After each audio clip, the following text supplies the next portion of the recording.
Сәлеметсіздер ме, оқушылар? Бүгін біз Қазақстандағы көрікті жерлер бөлімі бойынша екінші сабағымызды бастаймыз. Сабағымыздың тақырыбы тәуелсіз елім. Сабақтың мақсаты оқылым және тыңдалым материалдары бойынша негізгі ойды білдіретін сөйлемдерді іріктей отырып жинақы мәтін жазу. Тақырып бойынша бірге жазылатын сөздерді орфографиялық нормаға сай жазу.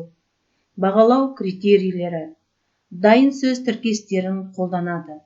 Бірге жазылатын сөздердің қолданыс аясын түсінеді. Орфографиялық нормаға сай жазады. Сабағымыздың тақырыбы мен мақсатын танысып болсақ, өткен сабағымызға шолу жасап кетсек. Алдыңғы сабағымызда менің отаным Қазақстан тақырыбы туралы өткен болатынбыз. Бүгінгі сабағымызды осы тақырып аясында әрі қарай жалғастырамыз.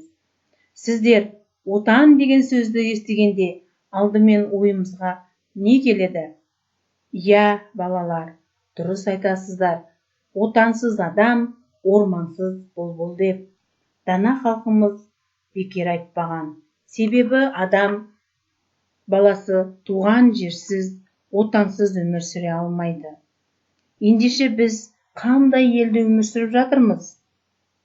Жарайсыздар балалар, тәуелсіз елде. Ендеше келесі кезекті ой шақыру әдісі бойынша сіздерге бірнеше сұрақтар қойып кетсек. Тәуелсіз деген сөз қандай ұғымды білдіреді? Біз тәуелсіздікті қалай алдық? Бүгінгі сабақта не туралы айтылады? Жарайсыңдар балалар. Тәуелсіз деген сөз еркіндік, бостандық деген ұғымды білдіреді. Біз тәуелсіздікті 1991 жылы 16 желтоқсанда алған болатынбыз. Сондықтан да бүгінгі сабағымыз тәуелсіздік туралы болмақ. Ендеше бейнебаянға назар аударайық.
Москва, говорит Москва. Началась Великая Отечественная война советского народа против немецко-фашистских захватчиков.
Бұл бейнебаянда ата-бабамыздың ежелден аңсап келген тәуелсіздікті алу, мәңгілік ел болу еді.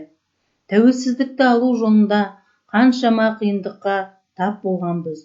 Бұл тарихқа көз жүгірсек, аз ғана уақыт емес екеніне бейнебаянды көруде көз жеткізген болатынсыздар. Халқымыздың аңсаған мұраты жүзеге асып, осынау қасиетті күнге қол жеткізіп, жаңа Қазақстан тарихының айқын беттері ашылды. Осыдан 29 жылға жуық Қазақстан халқының тәуелсіздігі арқасында әлем картасына жаңа тәуелсіз мемлекет Қазақстан Республикасы пайда болды. Сондықтан да өткен ғасырдың 1991 жылдың 16 желтоқсанында президент Назарбаев қол қойған болатын. Қазақ елі үшін мәні де маңызы зор тәуелсіздіктің арқасында тарихымызды түгендеп, тілімізді дініміз бен ділімізге қайта оралдық. Олай болса, тапсырманы орындауға кірісейік.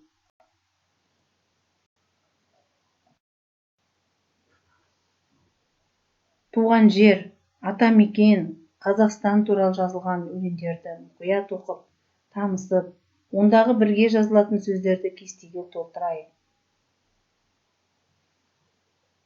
Бұл жарыққа аяқ басып туған жер, кіндік кесіп крем сенде жуған жер, жастық алтын қайтып келмес күнімде, ойын ойнап, шыбын шіркей қуған жер. Жаратылдым топырағынан сен түбім, жалғаны жоқ бәрі сенен жан тәнім, сенен басқа жерде маған қараңғы, жарық болар шолпан айым сен күнім. Тәтті суын дәмі аузымнан еш кетпес, қалың нуын қыр суына жер жетпес, кен даланда ойын ойнап қалсамшы, жазу болып адамзатқа ер жетпес.